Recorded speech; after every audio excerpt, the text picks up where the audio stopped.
எல்லோருடைய வாழ்க்கையிலும் சில இரவுகள் இருக்கும். சில இரவுகள் காதலின் நினைவாக இருக்கும். சில இரவுகள் கண்ணீரின் சாட்சியாக இருக்கும். ஆனால் என் வாழ்க்கையில் நடந்த ஒரு இரவு, அது காதலும் இல்லை, கண்ணீரும் இல்லை. அது மரணத்தை விட கொடூரமான ஒரு தியாகம். அந்த தியாகத்தை நான் ஏன் செய்தேன் என்று உங்களுக்கு தெரிய வேண்டுமா? என் கதையை கேளுங்கள். என் பெயர் அது எப்போதிக்க வேண்டாம். என்னை ஒரு துரதிர்ஷ்டவசமான மனைவி என்று மட்டும் வைத்துக் கொள்ளுங்கள். ஒரு வருடத்திற்கு முன்பு வரை இந்த உலகிலேயே மிகவும் அதிர்ஷ்டசாலியான பெண்ணாகத்தான் நான் இருந்தேன். காரணம் என் கணவன் ரயான். நாங்கள் இருவரும் காதலித்து திருமணம் செய்து கொண்டவர்கள். அவனுடைய பெற்றோருக்கு எங்கள் திருமணத்தில் துளியும் சம்மதமில்லை. ஆனால் எனக்காக எல்லாவற்றையும் உதறிவிட்டு வந்தான் என் ரயான். எங்கள் திருமண வாழ்க்கை ஒரு அழகான கவிதை போல தொடங்கியது. ஒவ்வொரு நாளும் ஒவ்வொரு நொடியும் என்னை ஒரு தேவதையைப் போல பார்த்து கொண்டான். அவனுடைய ஸ்பரிசமும் அவனுடைய பார்வையும் எனக்குள் எப்பொழுதும் ஒரு பட்டாம்பூச்சியை பறக்கவிட்டு கொண்டே இருக்கும். அப்படித்தான் அந்த இரவும் தொடங்கியது. எங்கள் திருமணத்தின் முதல் வருட கொண்டாட்டங்கள் முடிந்து நாங்கள் படுக்கையில் சாய்ந்திருந்தோம். அவன் என் மடியில் தலை வைத்து என் கண்களையே ஆழமாக பார்த்து கொண்டிருந்தான். உனக்கு என்னை பிடிக்குமா என்று வழக்கம் போல சீண்டினான். அது வார்த்தைகளில் சொல்ல முடியாத அளவுக்கு என்று நான் பொய்க் கோபம் காட்டி சிரித்தேன். அவன் விடவில்லை. அந்த அளவு எவ்வளவுன்னு எனக்கு தெரியணுமே என்றான். நாங்கெல்லாம் பொண்ணுங்க, வார்த்தையில சொல்ல மாட்டோம், செயல்ல தான் காட்டுவோம் என்று நான் அவனை கட்டி அணைத்து கொண்டேன். அப்போது அவன் சட்டென்று எழுந்து அமர்ந்தான். அவன் முகத்தில் ஒரு புதுவிதமான பிரகாசம் இருந்தது. அலெக்சா, எனக்கு ஒரு ஐடியா தோணுது என்றான். என்ன என்று நான் ஆச்சரியமாக கேட்டேன். நம்ம காதல் எவ்வளவு ஆழமானதுன்னு உனக்கும் தெரியும், எனக்கும் தெரியும். ஆனா இந்த உலகத்துக்கு அது தெரியணும்ல. நம்ம காதலோட அடையாளமா நம்ம ஏன் ஒரு குழந்தைய பெத்துக்க கூடாது என்று கேட்டான். அந்த வார்த்தையை கேட்டதும் எனக்குள் 1000 மின்மினி பூச்சிகள் மின்னின. எந்த பெண்ணுக்குத்தான் தன் காதலனின் குழந்தையை சுமக்க வேண்டும் என்ற ஆசை இருக்காது? ஆனாலும் நான் அவனிடம், இப்போதைக்கு வேண்டாமே, இன்னும் 2-3 வருஷம் கழிச்சு பிளான் பண்ணலாமே, நீதானே சொன்ன என்றேன். அதற்கு அவன் சிரித்துக்கொண்டே, ஆமாம், நான் தான் ரூல்ஸ் போட்டேன், இப்போ நானே அதை பிரேக் பண்றேன். எனக்கு இப்போவே ஒரு பாப்பா வேணும், அது உன்ன மாதிரியே இருக்கணும் என்றான். நான் மகிழ்ச்சியில் திக்குமுக்காடி போனேன். அப்பா அம்மான்னு ஒரு குழந்தை நம்ம கூப்பிடும்போது எவ்வளவு சந்தோஷமா இருக்கும் தெரியுமா? சரி, இன்னும் 1 மாசம் போகட்டும், அதுக்கப்புறம் நாம குழந்தைக்காக பிளான் பண்ணலாம் என்று நான் வாக்கு கொடுத்தேன். என் சம்மதத்தை கேட்டதும் அவனுக்கு அத்தனை சந்தோஷம். உடனே எழுந்து போய் ஒரு புத்தகத்தை எடுத்து வந்தான். அது குழந்தைகளுக்கு பெயர் வைக்கும் புத்தகம். பாரு, நான் எப்போவோ இதை வாங்கிட்டேன்.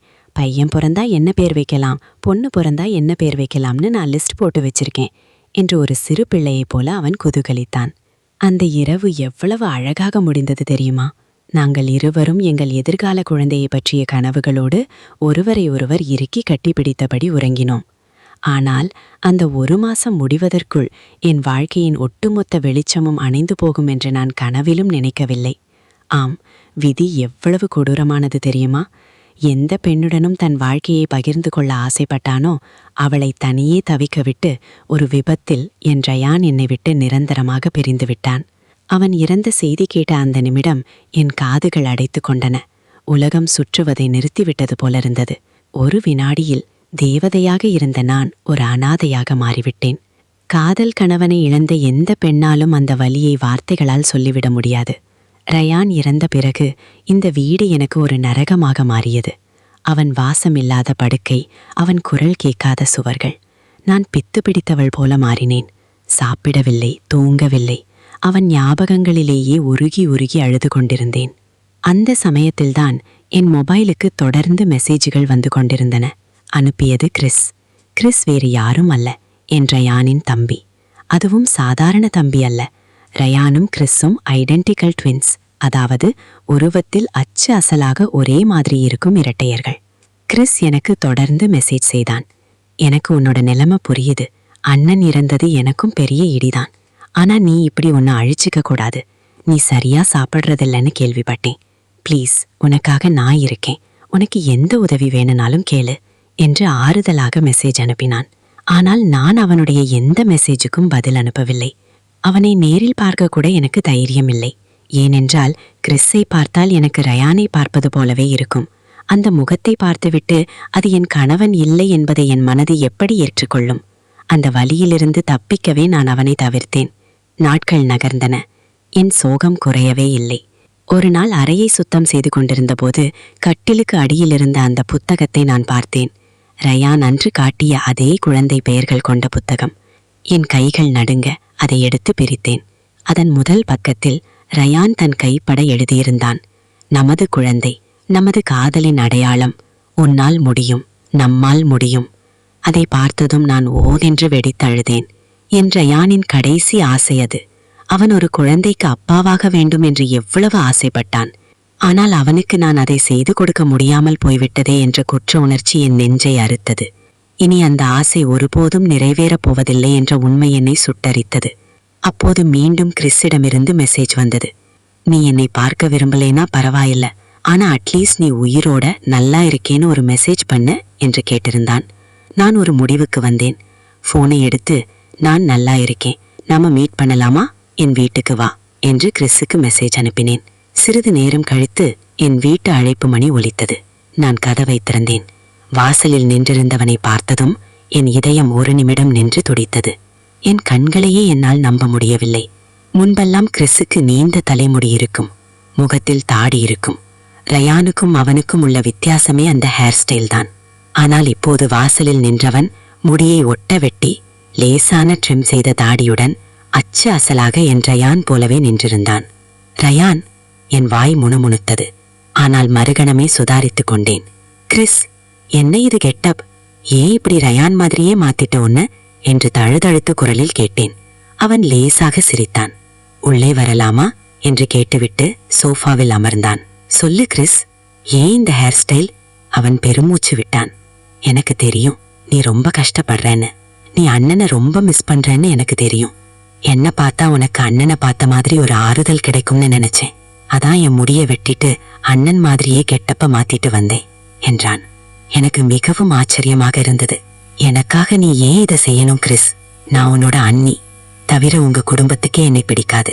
ரயான் என்னை கல்யாணம் பண்ணிக்கிட்டதால உங்க அப்பா அம்மா அவனை ஒதுக்கி வச்சிட்டாங்க. அப்படி இருக்கும்போது நீயே என் மேல இவ்ளோ அக்கறை காட்டுற என்று கேட்டேன். அதற்கு கிறிஸ் மிகவும் யதார்த்தமாக பதிலளித்தான். அப்பா அம்மாவுக்கு உங்க கல்யாணத்துல விருப்பம் இல்லதான்.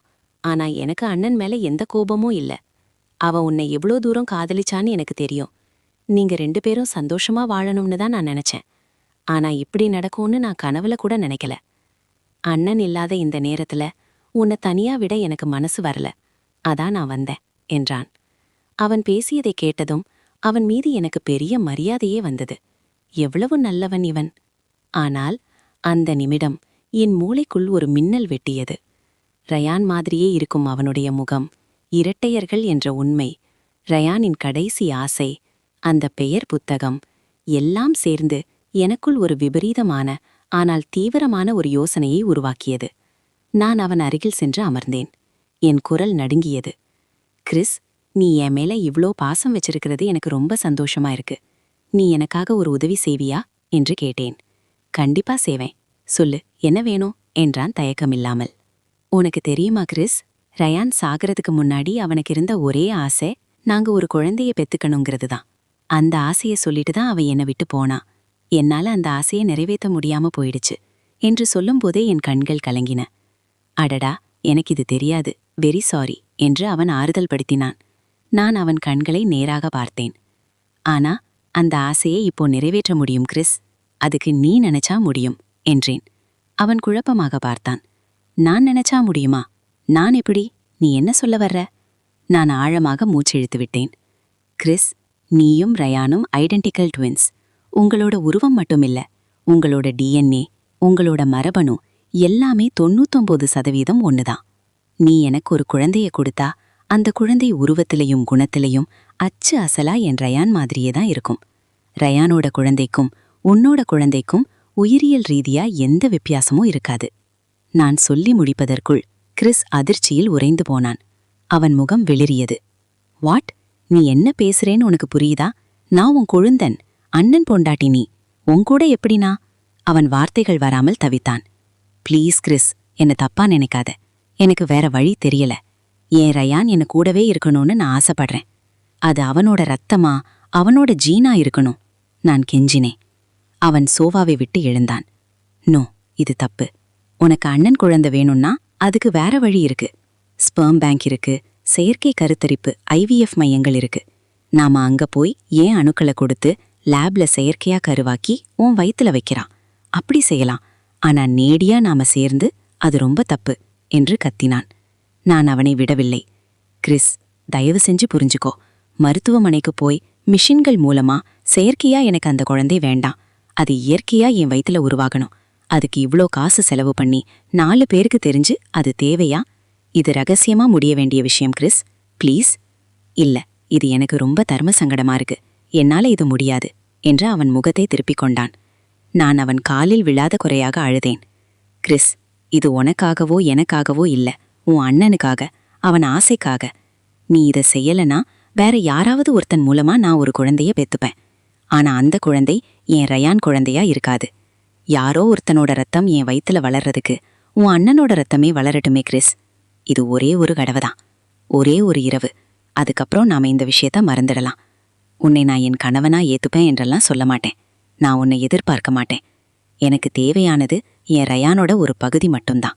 அதை உன்னால மட்டும்தான் தர முடியும். எனக்காக இதை செய் கிறிஸ்.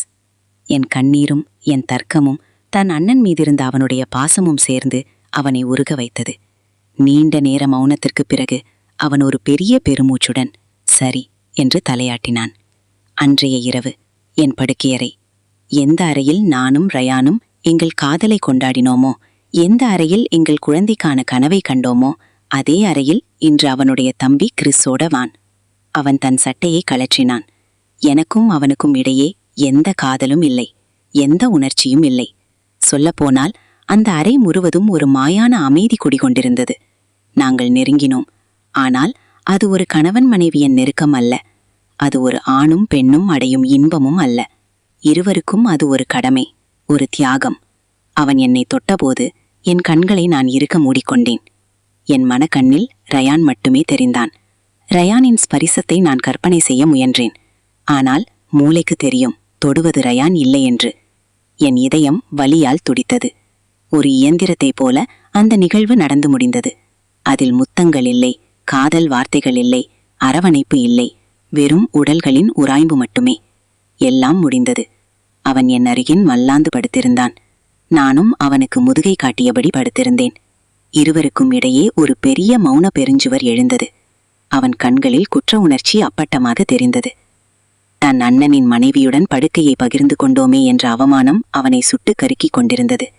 என் நிலைமை அதைவிட மோசம். என் ரயானுக்கு துரோகம் செய்துவிட்டேனா, அல்லது அவனுக்காக ஒரு மாபெரும் தியாகத்தை செய்திருக்கிறேனா? என் மனம் இரண்டும் கெட்டானாக தவித்தது. என் ரயான் விட்டு சென்ற வெற்றிடத்தை அவன் தம்பியின் மூலம் நிரப்ப நினைத்தேன்.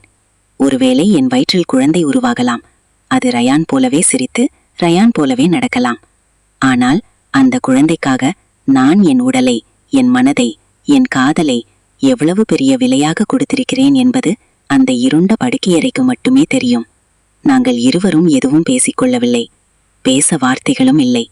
இருவரின் முகத்திலும் மரணத்தை விட மோசமான ஒரு சோகம் அப்பியிருந்தது. அந்த இரவுக்கு பிறகு கிறிஸ் என்னை விட்டு சென்று விட்டான். அவன் கொடுத்த அந்த ஒற்றை இரவின் விதையை சுமந்து கொண்டு என் ரயானின் நினைவுகளோடு ஒரு பிணத்தைப் போல நான் வாழ்ந்து கொண்டிருக்கிறேன். நான் செய்தது சரியா தவறா எனக்கு தெரியாது. ஆனால் ஒன்று மட்டும் நிஜம். காதல் சில நேரங்களில் மனிதர்களை என்னெல்லாம் செய்ய வைக்கிறது. தியாகம் என்ற பெயரில் நாம் செய்யும் சில காரியங்கள் வாழ்நாள் முழுவதும் நம்மை சிலுவையில் அறையும் குற்ற உணர்ச்சியாக மாறிவிடுகிறது. என் ரயானின் கடைசி ஆசை நிறைவேறிவிட்டது. ஆனால் என் வாழ்க்கையின் அர்த்தம் என்றைக்கோ முடிந்துவிட்டது.